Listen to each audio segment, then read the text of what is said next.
I'm Jerry Hubbard. How are you? Welcome to the show. Thank you kindly. Well, we're pretty lucky to have you here. Doctor, can you explain a little bit about your research? Well, Barth, America, as we all know, is famous as a melting pot. Many diverse ethnic groups have been thrown together suddenly, and this leads to bigotry and name-calling. The origins of various racial prejudices are what we are trying to put an end to and stop stereotyping once and for all. There's probably too much of that, more than we even need. That's up for grabs, I think. So you studied various nationalities just to find out, you know, how people become prejudiced against them. Is that it? Exactly. All races are alike. We are all the same. Does that apply like to the Dago also? What I'm saying is, you know, to all. Yes, I think all I understand. encompassing. Well, let us start with the Italians. After examining the bone structure of the Italians and various other people, we find the only differences between their bodies and the other races was in the knuckle and fist area. Sure. We found that the bones were developed broader and heavier and stronger, and we found the musculature of the upper arm and shoulder was much bigger and much better developed. The fists and arms of Italians are designed for hitting. Italians enjoy hitting. Yeah, is this the only feature that really separates Italians from perfectly normal people? Yes. I'd say that, and a definite tendency towards overweight. Their weight problem is probably a subconscious one, but it is harder to dispose of a body in a car trunk or a barrel if it's fat. I mean, now this is a recurring nightmare with many Italians, and it may explain all the hitting, you know. Yeah, absolutely. So in other words, fists and a desire to hit, and the large stomach and large body, really large fist, large body would be the main, really the only differences between, as I said before, normal people and Italians. Yes, and also their inability to learn English. Tests show that Italian tongues are thick at the back, you see, and this causes a strain on the throat muscles and gives them a definite tendency to speak in monosyllables and grunt a lot. I'll be darned. What did your studies show about other groups? Why zero in just on the... Well, that's strange you should ask, but we studied the electrocardiographs of our Jewish friends and tried to learn about the Jewish aversion to alcoholic beverages. They don't drink a lot, do they? No, Jewish people don't like to drink. But we... They're afraid they'll have to pick up a tab. Hey, why single out tab? Could be a Diet Pepsi. Could be a Diet Pepsi just as easily. Ah, that was very funny. Or a Fresca. No, I'm joking because we Have did nothing against tab. Yeah. Well, We did have a Jewish person on the show earlier, and I think we all came to know his type of people a little better, and I think we're all a little richer for it, too. oh, okay. So what did you find? Well, all that strictly toward one side. We discovered that when Jewish people are drinking and the glass is half empty, you see, the rim of the glass comes to rest against the bridge of the nose, and the magnitude of the nose acts as an obstacle to drinking and as a deterrent. It's not so much they don't want to drink, they simply can't drink That's that last. exactly right. Physical problem Can't as get opposed to to it. mental or any religious or moral. Okay, doctor, but how about the Irish? Now, they're known as really big drinkers. Now, how would you explain that? Well, the Irish, you see, they drink more because they have little tiny noses, and also they are totally insensitive to embarrassment. A wild Irish nose.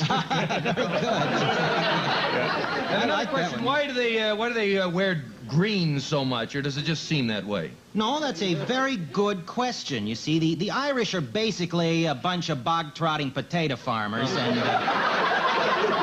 they see green grass and they figure, why fight it? You know? Just the opposite of the Italians, of course, who would love to fight it. Absolutely. At the drop of a pizza. That's great. Well, very interesting. What other peoples have you studied? What have you found? Well, the Chinese, you see. Now, this is very fascinating because, you see, the skin of the Chinese, and particularly in the area of the hands and the palms, is highly water resistant. I'll be darned. Which gives Chinese people a much higher tolerance for doing laundry. That's fascinating. Truly fascinating. I understand that shortly after making that study, you had to go back and restudy it again. Am I right? Does he have to be here? No, wait a second. What about Japs now? Please, you are referring to the Japanese people. We studied them. We took a group of Japanese babies and put a bush in their playpen. One by one, they began pruning the bush. Actually happened. And several of them actually began trying to hide behind it. We also found that the Japanese enjoy the feel of leather and straps around their necks, which explains why they enjoy wearing cameras and binoculars. Of course, and the little flight bags, of course, around the arm. Absolutely, you see that everywhere. I'm kind of curious, what about, let's say, well, I don't think we've touched on the Latin and Spanish people. We've had an influx of them lately. What do you think of them? Well, you see, the Latin and the Spanish people exhibit a trait we call proximity desirability. Now, this is the need to be near others of their own kind. Now, we found that their houses are smaller, but their families are bigger, you see, and this may account for greater numbers of Latin people who live in, say, the same basement or ride all in the same old beat-up Chevy. Doctor, these are absolutely fascinating findings, and I'm curious. I'm sure it's been a long time. How long have you been involved in these studies here? Almost 6 months. 6 months? Of course, really the last 3 months being the heavy part. The first part was getting the office together, of course. I guess the ultimate question I have to ask you, what nationality are you? I am Polish. I don't need to tell you, I'm sure it's not news that a lot of people have told Polish jokes, you know, and I could tell you some right now, but I'd have to tell them kind of slowly, wouldn't I? I don't understand that. Okay. No, I'm concerned. I'm pretty concerned with Poland. I read the paper every day, try to get international paper, saw where a large hole appeared in Warsaw, and they said the police were looking into it. What did they find? Not much. But seriously, the Polish people have long been the brunt of some really cruel jokes, I think, and I just wonder, what are your findings in that area? Well, I have done a lot of studies on my people, and all of our research indicates that Polish people tend to be bright, perceptive, and highly intelligent. Well, Dr. Kaczynski, you certainly are a living testimony of your own people, and I wish we could meet a couple more people like you. In fact, if we had 3 of you like you, we could change this light bulb. Appreciate your coming by, and we'll be right back after this important word.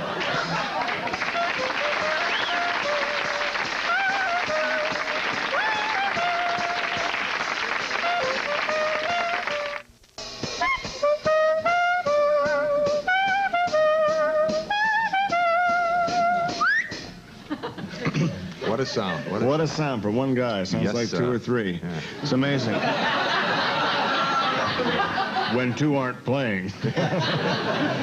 You know, what a show we've had tonight. Happy you really stood in there like a trooper. And Virgil, all the luck in the world with that jump. And how about that doctor? Huh? He really This is interesting. I think he taught us something tonight. that we're all really brothers no matter where we are. In fact, matter I what feel a kind of warmth that I don't really want to say goodbye. Well, let's not say goodbye or good night. It's such a cliche. Really, let's talk to everyone out there as best we can and just say aloha. Au revoir. Ciao. Arrivederci. Gesundheit.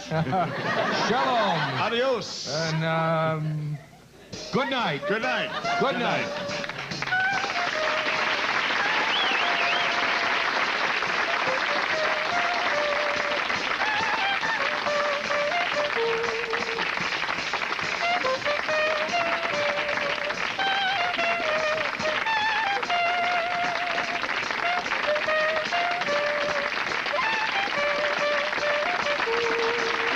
Also appearing on tonight's show were Jim Varney as Virgil Sims and Zale Kessler as Dr. Emmanuel Downstairs.